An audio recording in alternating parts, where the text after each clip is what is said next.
ನನಗೇನೋ ಅವರು ಇಷ್ಟಪಟ್ಟೆ ಈ ಮದುವೆ ಆಗ್ತಾಯಿದ್ದಾರೆ ಅಂತ ಅನ್ನಿಸ್ತಲೇ ಇಲ್ಲ. ಹೋಗಲಿ ಬಿಡಿ ಎಂದು ಹೋಗುತ್ತಿದ್ದವಳನ್ನು ತಡೆದ ಗುರುರಾಜ್, ಭೂಮಿ, ನಿನ್ಗ್ಯಾಕೆ ಹಾಗೆ ಅನ್ನಿಸ್ತಿದೆ? ಸರಿಯಾಗಿ ಹೇಳು ಎಂದರು ಗಂಭೀರವಾಗಿ. ಅಯ್ಯೋ ಅಂಕಲ್, ಬೇಡ ಬಿಡಿ. ಆಮೇಲೆ ನಾನು ಹೇಳೋದು ಕೇಳಿ ನೀವು ಬೇಜಾರು ಮಾಡಿಕೊಂಡ್ರೆ, ಅಥವಾ ನಾನೇ ತಪ್ಪಾಗಿ ತಿಳ್ಕೊಂಡು ನಿಮ್ಮ ತಲೆನೂ ಹಾಳು ಮಾಡ್ದ ಹಾಗಾಗುತ್ತೆ ಎಂದಳು ಅಮಾಯಕಳ ಹಾಗೆ ಮುಖ ಮಾಡಿ. ಆ ಥರ ಏನೂ ಆಗಲ್ಲ. ನಿನಗೆ ಯಾಕೆ ಹಾಗೆ ಅನ್ನಿಸ್ತು ಅಂತ ಹೇಳು ಎಂದರು. ನೀವಿಷ್ಟು ಕೇಳ್ತಾ ಇದ್ದೀರಾ ಅಂತ ಹೇಳ್ತೀನಿ ಅಂಕಲ್ ಎಂದು. ಏನು ಗೊತ್ತಾ ಅಂಕಲ್, ನಾನು ಇವ್ರು ಬಂದಾಗಿಂದ ನೋಡ್ತಾನೇ ಇದ್ದೀನಿ. ಫೋನ್ನಲ್ಲಿ ಪೂರ್ತಿಯಾಗಿ ಮುಳುಗೋಗಿದ್ದಾರೆ. ಅವರಿಗಿಲ್ಲಿ ಬಗ್ಗೆ ಗಮನನೇ ಇದ್ದ ಹಾಗೆ ಕಾಣ್ತಾ ಇಲ್ಲ. ಇಲ್ಲಿಗೆ ಬಂದು ಇನ್ನೂ ಬರೀ ಅರ್ಧ ಗಂಟೆಗೆ 4 ಸರಿ ಫೋನ್ ಇಟ್ಕೊಂಡು ಹೊರಗೋದ್ರು ಮಾತಾಡೋಕೆ ಅಂತ. ಇದನ್ನು ನೋಡಿದ್ರೆ ನಿಮ್ಗೇನು ಅನಿಸುತ್ತೆ ಹೇಳಿ ಕೇಳಿದಳು. ಏನನ್ಸುತ್ತೆ, ಅವ್ರು ತುಂಬ ಬ್ಯುಸಿ ಪರ್ಸನ್ ಅಲ್ವಾ, ಸೊ ಯಾವುದೋ ಮುಖ್ಯವಾದ ಕೆಲಸ ಇರಬೇಕು ಅನಿಸುತ್ತೆ. ಹಾಂ, ಕರೆಕ್ಟ್. ಇದ್ರ ಜೊತೆಗೆ ಹುಡುಗ ಕೂಡ ವರ್ಕೋಹಾಲಿಕ್ ಅನಿಸ್ಲಿಲ್ವಾ ಅಂಕಲ್? ಏನು ಗೊತ್ತಾ, ಅವ್ರು ಇಲ್ಲಿಗೆ ಬಂದಿರೋದು ಎಂಗೇಜ್ಮೆಂಟ್ಗೆ ಬಿಟ್ಟರೆ ಇದು 2ನೇ ಸಾರಿ ತಾನೆ. ಹೀಗಿರುವಾಗ ನಿಮ್ಗಳಿಗೋಸ್ಕರ ಅಂತ 2-3 ಗಂಟೆ ಕೂಡ ಫ್ರೀ ಮಾಡ್ಕೊಳ್ಳೋಕ್ಕಾಗಲ್ವಾ? ಕೆಲಸ ಪ್ರತಿದಿನ ಇದ್ದಿದ್ದೆ, ಆದರೆ ಈ ರೀತಿ ಕಾರ್ಯಕ್ರಮ ಏನು ದಿನ ಮಾಡ್ತೀವ? ಇದನ್ನು ನೋಡಿದ್ರೆ ನಿಮ್ಗೇನು ಅನಿಸುತ್ತೆ ಅಂಕಲ್? ಮದುವೆಗೂ ಮುಂಚೆನೇ ಈ ರೀತಿ ಶುಭ ಕಾರ್ಯಗಳಿಗೂ ಫ್ರೀ ಮಾಡ್ಕೊಳ್ಳೋದೇ ಇರೋ ವ್ಯಕ್ತಿ ಮದುವೆ ಆದಮೇಲೆ ನಿಜವಾಗ್ಲೂ ಮಾನ್ಯ ಅವರಿಗೆ ಟೈಮ್ ಕೊಡ್ತಾರೆ ಅಂತ ಅನಿಸುತ್ತಾ ಎಂದವಳು. ನಂತರ, ಹಾಗೆ ಇನ್ನೊಂದು ವಿಷಯ ಗಮನಿಸಿದ್ರಾ ಅಂಕಲ್? ಅವ್ರು ಬಂದು ಇಷ್ಟೊತ್ತಾದರೂ ಒಂದೇ ಒಂದು ಸಾರಿ ಮಾನ್ಯ ಅವರನ್ನು ನೋಡಿ ಮಾತಾಡ್ಸಿದ್ರಾ? ಅವರ ಅಪ್ಪ ಅಮ್ಮ ರಿಲೇಟಿವ್ಸ್ ಎಲ್ಲ ಮಾನ್ಯ ಅವ್ರ ರೂಮಿಗೇನೆ ಹೋಗಿ ಅವರನ್ನು ಮಾತಾಡ್ಸ್ಬಂದರು. ಆದರೆ ಇವ್ರು ಮಾತ್ರ ಹೋಗೋ ಆಸಕ್ತಿನೇ ತೋರಲಿಲ್ಲ. ಎಲ್ಲರೂ ಮುಂದೆ ಹೇಗೆ ಹೋಗೋದು ಮಾತಾಡ್ಸೋದು ಅಂತ ನಾಚಿಕೆಯಾಗಿ ಸುಮ್ಮನೆ ಆಗಿರಬೇಕು ಅನಿಸುತ್ತೆ ಕಣಮ್ಮ ಎಂದರು ಗುರುರಾಜ್. ಹೇ ಸುಮ್ಮನಿರಿ ಅಂಕಲ್. ತಾನು ಮದುವೆ ಆಗೋ ಹುಡುಗಿ ನೋಡೋಕೆ ಯಾರಿದ್ರು ಬಿಟ್ಟರು ಏನು ಅನ್ಕೋತಾರೆ ಅಂತ ತಲೆ ಕೆಡಿಸ್ಕೊಳ್ಳಲ್ಲ ಗೊತ್ತಾ? ಒಂದು ವೇಳೆ ಅವರೆಲ್ಲ ರೇಗಿಸಿದ್ರು ಕೂಡ ತನ್ನ ಹುಡುಗಿನ ನೋಡೋಕೆ ಹೋಗೇ ಹೋಗ್ತಾರೆ ಎಂದು ಕಾನ್ಫಿಡೆಂಟಾಗಿ ಹೇಳಿ ನಂತರ, ಅದು ಕೂಡ ಬಿಡಿ, ಹೋಗಲಿ ಮಾನ್ಯ ಅವರೇ ರೂಮಿನಿಂದ ಹೊರಗೆ ಬಂದ್ರಲ್ಲ, ಆಗ್ಲಾದರೂ ತಲೆ ಎತ್ತಿ ನೋಡಿದ್ರಾ? ಅದೂ ಇಲ್ಲ. ಅದೂ ಅಲ್ಲದೆ ಆಗಲೇ ಮಾನ್ಯ ಅವರು ಜಾರಿ ಬೀಳೋ ಹಾಗಾದಾಗ ನಾವೆಲ್ಲ ಎಷ್ಟು ಗಾಬರಿ ಆದ್ವಿ. ಆದರೆ ಅವ್ರ ಮುಖದಲ್ಲಿ ಆ ಥರ ಯಾವ ಭಾವನೆನೂ ಕೂಡ ನನಗೆ ಕಾಣಲೇ ಇಲ್ಲ. ಅವರಿಗೆ ತನ್ನ ಮದುವೆ ಆಗೋ ಹುಡುಗಿ ಬಗ್ಗೆ ಸ್ವಲ್ಪ ಕೂಡ ಕಾಳಜಿ ಇದ್ದ ಹಾಗೆ ಕಾಣಲಿಲ್ಲ ನನಗೆ. ಇನ್ನು ಬೀಳ್ತಾ ಇದ್ದವರನ್ನು ನಮ್ಮ ಅಣ್ಣ ಹಿಡ್ಕೊಂಡ ಅಲ್ವಾ? ತನ್ನ ಹುಡುಗಿನ ಇನ್ಯಾರೋ ಹಿಡ್ಕೊಂಡಿದ್ದನ್ನು ನೋಡಿದ್ರೆ ಎಂಥವ್ರಿಗಾದರೂ ಜಲಸ್ ಆಗೇ ಆಗುತ್ತೆ. ಆದರೆ ಇವರಿಗೆ ಆ ಥರ ಏನೂ ಆಗಲೇ ಇಲ್ಲ. ಒಂದೇ ಒಂದು ಸಾರಿ ತಲೆ ಎತ್ತಿ ನೋಡಿ ಆಮೇಲೆ ಸುಮ್ಮನೆ ಆದರೂ ಅಷ್ಟೆ. ಕೊನೆ ಪಕ್ಷ ನಿಮಗೇನೂ ಆಗಿಲ್ವಾ ಅಂತ ಕಾಳಜಿಯಿಂದ ಕೂಡ ಒಂದು ಮಾತು ವಿಚಾರಿಸ್ಲಿಲ್ಲ. ಹಾಗೆ ನೋಡೋಕೆ ಹೋದರೆ ಇವರಿಗಿಂತ ನಮ್ಮ ಅಣ್ಣನೇ ಎಷ್ಟೋ ಬೆಟರ್ ಅನಿಸುತ್ತೆ. ಅವನಿಲ್ಲಿಗೆ ಇದೇ ಮೊದಲ ಸಲ ಬಂದಿರೋದು. ಆದರೂ ಕೂಡ ತಮ್ಮ ಮನೆ ಅನ್ನೋ ಹಾಗೆ ಮನೆಯ ತುಂಬ ಓಡಾಡಿಕೊಂಡು ಕೆಲಸ ಮಾಡ್ತಾಯಿದ್ದಾನೆ. ಇಷ್ಟು ದಿನ ನಿಮ್ಮ ಮಗಳು ಯಾರು ಅನ್ನೋದೇ ಗೊತ್ತಿರಲಿಲ್ಲ ಅವನಿಗೆ.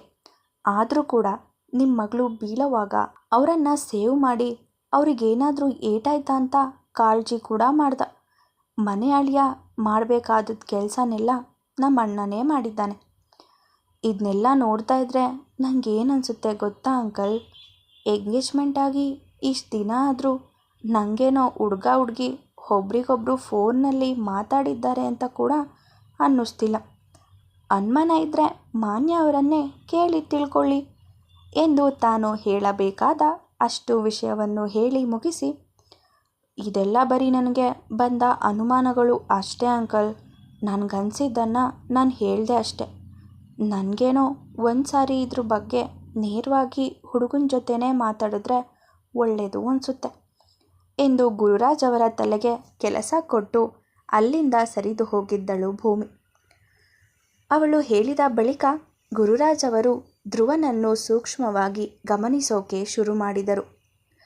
ಇನ್ನೇನು ಪೂಜೆ ಮುಗಿಯುವ ಹಂತಕ್ಕೆ ಬಂದಾಗ, ಮಾನ್ಯ, ಧ್ರುವ ಎಲ್ಲಿ ಕಾಣಿಸ್ತಾ ಇಲ್ಲ, ಹೊರಗಡೆ ಇರಬೇಕು ಅನಿಸುತ್ತೆ, ಫೋನ್ ಮಾಡಿ ಬರೋಕೆ ಹೇಳು, ಪೂಜೆ ಇನ್ನೇನು ಮುಗಿಯೋಕೆ ಬಂತು, ಇಬ್ಬರೂ ಸೇರಿ ದೇವರಿಗೆ ಆರತಿ ಮಾಡೋಕೆ ಇನ್ನೇನು ಪುರೋಹಿತರು ಕರೀತಾರೆ ಎಂದರು ಗುರುರಾಜ್. ಅಪ್ಪ, ಅವ್ರ ನಂಬರ್ ನನ್ನ ಹತ್ರ ಇಲ್ಲ, ಅವರು ಹೊರಗಿರಬೇಕು ಅನಿಸುತ್ತೆ, ಯಾರಿಗಾದರೂ ಅವರನ್ನು ಕರೆಯೋದಕ್ಕೆ ಹೇಳಿ ಕಳಿಸ್ತೀನಿ ರೀ ಎಂದು ಹೇಳಿ ಹೋದ ಮಗಳನ್ನು ನೋಡಿ ನಿಜಕ್ಕೂ ಆಶ್ಚರ್ಯ ಆಗಿತ್ತು. ಎಲ್ಲೋ ಒಂದು ಕಡೆ ಭೂಮಿ ಹೇಳಿದ ಮಾತು ನಿಜ ಎಂದು ಅನಿಸೋಕೆ ಶುರುವಾಗಿತ್ತು. ಮಾನ್ಯ, ಅಂದು ರಾತ್ರಿ ಊಟ ಮುಗಿಸಿ ಮಲಗಲು ಹೊರಟ ಮಗಳನ್ನು ಕೂಗಿ ಕರೆದರು ಗುರುರಾಜ್. ಹಾಂ ಹೇಳಿಯಪ್ಪ. ಮಾನ್ಯ, ನಿನಗೀ ಮದುವೆ ನಿಜವಾಗ್ಲೂ ಇಷ್ಟ ಇದೆಯಾ ಕೇಳಿದರು ಗಂಭೀರವಾಗಿ. ಈಗ್ಯಾಕೆ ಈ ಪ್ರಶ್ನೆ ಕೇಳ್ತಾ ಇದ್ದೀರಾ ಅಪ್ಪ, ನಾನು ಯಾವಾಗ ನನಗೆ ಮದುವೆ ಇಷ್ಟ ಇಲ್ಲ ಅಂತ ಹೇಳಿದೆ ಕೇಳಿದಳು. ನೀನು ಬಾಯಿ ಬಿಟ್ಟು ಹೇಳಿಲ್ಲ ನಿಜ, ಆದರೆ ನಿಮ್ಮಿಬ್ಬರು ನಡವಳಿಕೆ ನೋಡಿದರೆ ನನಗೆ ಹಾಗೆ ಅನ್ನಿಸ್ತಿದೆ. ಆ ರೀತಿ ಏನಾದರೂ ಇದ್ದರೆ ಮುಚ್ಚು ಮರೆ ಮಾಡದೆ ಹೇಳು. ನಮ್ಮ ನಡವಳಿಕೆಗೆ ಏನಾಗಿದೆ ಅಪ್ಪ, ಯಾಕಿವತ್ತು ಹೀಗೆ ಕೇಳ್ತಾ ಇದ್ದೀರಾ? ಇವತ್ತು ಯಾಕೋ ಆ ರೀತಿ ಅನ್ನಿಸ್ತು ಮಗಳೇ, ಅದಕ್ಕೆ ಕೇಳಿದೆ. ಆದರೂ ನಿಮ್ಮ ಮದುವೆ ಫಿಕ್ಸ್ ಆಗಿ ಇಷ್ಟು ದಿನ ಆದರೂ ಒಂದು ಫೋನ್ನಲ್ಲಿ ಕೂಡ ಮಾತಾಡಿಲ್ವಲ್ಲ ಇಬ್ಬರು, ಅದಕ್ಕೆ ನಿಮ್ಮಿಬ್ಬರಿಗೂ ಈ ಮದುವೆ ಇಷ್ಟ ಇಲ್ವೇನೋ ಅಂತ ಅನ್ನಿಸ್ತು ಎಂದರು ಗುರುರಾಜ್. ಅದು ಮದುವೆಗೂ ಮುಂಚೆ ಹೇಗೆ ಮಾತಾಡೋದು ಅನ್ನೋ ಮುಜುಗರ ಇರಬೇಕು ಅನಿಸುತ್ತೆ ಅಪ್ಪ ಅವರಿಗೆ, ಅದಕ್ಕೆ ಅವರು ನನ್ನ ನಂಬರ್ ತಗೊಂಡಿಲ್ಲ ಅನಿಸುತ್ತೆ ಎಂದಾಗ ಗುರುರಾಜ್ ಸುಮ್ಮನಾದರೂ ಸಹ ಅವಳ ಉತ್ತರದಿಂದ ತೃಪ್ತಿಯಾಗಲಿಲ್ಲ. ಭೂಮಿ ಹೇಳಿದ ಮಾತುಗಳು ಗುರುರಾಜ್ ಅವರ ತಲೆಯ ತುಂಬ ತುಂಬಿಕೊಂಡಿದ್ದರಿಂದ ಅದನ್ನು ಪರಿಹಾರ ಮಾಡಿಕೊಳ್ಳಲೆಂದು ನೇರವಾಗಿ ಧ್ರುವನ ಮನೆಗೆ ಬಂದಿದ್ದರು. ಧ್ರುವ ಕೆಲಸದಿಂದ ಬರೋದು ಲೇಟ್ ಎನ್ನುವುದು ಗೊತ್ತಿದ್ದರಿಂದ ರಾತ್ರಿ 8 ಗಂಟೆಯ ಸಮಯಕ್ಕೆ ಅಲ್ಲಿಗೆ ಬಂದಿದ್ದರು. ಅಷ್ಟು ಹೊತ್ತಿನಲ್ಲಿ ಹೇಳದೆ ಬಂದ ಗುರುರಾಜ್ ಅವರನ್ನು ನೋಡಿ, ಬೀಗ್ರೆ, ಇಷ್ಟೊತ್ತಲ್ಲಿ ನೀವು ಎಂದು ಸ್ವಲ್ಪ ಗಾಬರಿಯಲ್ಲಿಯೇ ಕೇಳಿದರು ಧ್ರುವನ ತಾಯಿ. ಅದು ಧ್ರುವ ಅವ್ರ ಜೊತೆ ಸ್ವಲ್ಪ ಮಾತಾಡೋದಿತ್ತು, ಬೆಳಿಗ್ಗೆ ಟೈಮ್ನಲ್ಲಿ ಅವರು ಬ್ಯುಸಿ ಇರ್ತಾರೆ ಅಂತ ಈಗ ಬಂದೆ ಅಷ್ಟೆ ಎಂದರು. ಓಹೋ ಹೌದಾ, ಸರಿ, ಹಾಗಿದ್ರೆ ಒಳಗೆ ಬನ್ನಿ, ಅವನಿನ್ನೂ ಬಂದಿಲ್ಲ, ಇನ್ನೇನು ಬರ್ತಾನೆ ಎಂದು ಒಳಗೆ ಕರೆದರು. ಇಷ್ಟೊತ್ತಾದರೂ ಇನ್ನೂ ಬಂದಿಲ್ವಾ ಕೇಳಿದರು. ಅಯ್ಯೋ, ಅವನಿಗೆ ಕೆಲಸ ಒಂದಿದ್ರೆ ಸಾಕು, ಮನೇನೂ ನೆನಪಾಗಲ್ಲ, ಮನೇಲಿರೋ ಜನನೂ ನೆನಪಾಗಲ್ಲ ಎಂದು ತಮಾಷೆಯಾಗಿ ಹೇಳಿ ನಕ್ಕರು. ಅಷ್ಟರಲ್ಲಿ ಧ್ರುವನ ತಂದೆ ಕೂಡ ಬಂದು ಅವರ ಜೊತೆ ಮಾತಿಗೆ ಕುಳಿತರು. ಸರಿ, ನೀವು ಮಾತಾಡ್ತಾ ಇರಿ, ನಾನು ಊಟಕ್ಕೆ ರೆಡಿ ಮಾಡ್ತೀನಿ ಎಂದವರ ಮಾತಿಗೆ, ಇಲ್ಲ ಪರವಾಗಿಲ್ಲ, ಅವ್ರ ಜೊತೆ ಮಾತಾಡಿ ಮನೆಗೆ ಹೋಗ್ತೀನಿ, ಅಲ್ಲೇ ಊಟ ಮಾಡ್ತೀನಿ ಬಿಡಿ ಎಂದು ನಿರಾಕರಿಸಿದರೂ ಬಿಡದೆ ಅಡುಗೆ ಮನೆಗೆ ತೆರಳಿದರು. ಸರಿಸುಮಾರು 9 ಗಂಟೆಗೆ ಮನೆಗೆ ಬಂದಿದ್ದ ಧ್ರುವ.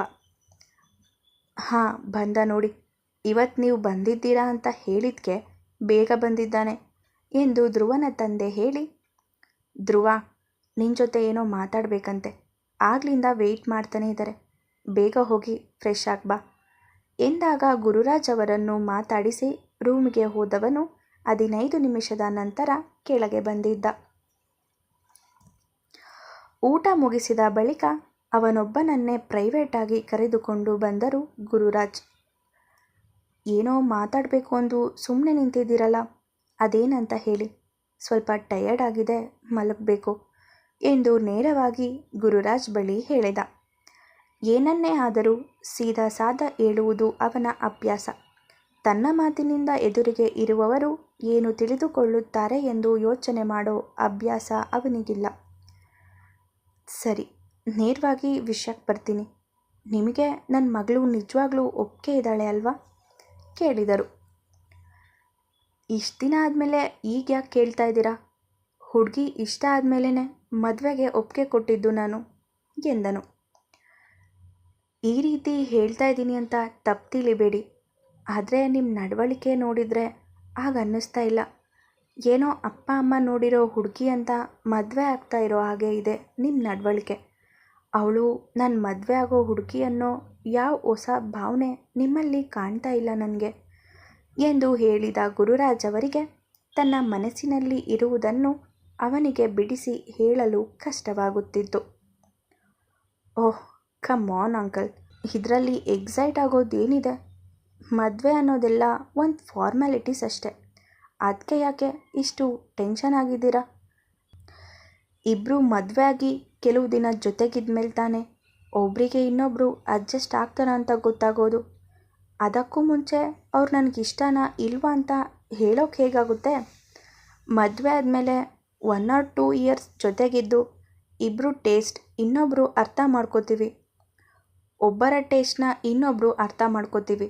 ಇಬ್ಬರಿಗೂ ಈ ಮದುವೆಯಿಂದ ಯಾವುದೇ ಸಮಸ್ಯೆ ಇಲ್ಲ ಅನ್ನೋದಾದರೆ ಇದೇ ಮದುವೆಯಲ್ಲಿ ಮುಂದುವರಿತೀವಿ ಅಷ್ಟೇ ಎಂದು ತನ್ನ ನಡೆಯ ಬಗ್ಗೆ ಕ್ಲಾರಿಟಿ ಕೊಟ್ಟನು. ಅವನ ಮಾತು ಕೇಳಿ ಗುರುರಾಜ್ ಅವರ ಹುಬ್ಬುಗಳು ಗಂಟಾದವು. ಧ್ರುವ, ನೀವು ಹೇಳ್ತಾ ಇರೋದು ನೋಡಿದ್ರೆ 1-2 ವರ್ಷ ನೋಡಿ ಇಬ್ಬರಿಗೂ ಸೆಟ್ ಆದರೆ ಓಕೆ, ಇಲ್ಲ ಅಂದರೆ ಬೇರೆ ಆಗೋದೆ ಅನ್ನೋ ರೀತಿ ಇದೆ ಎಂದರು.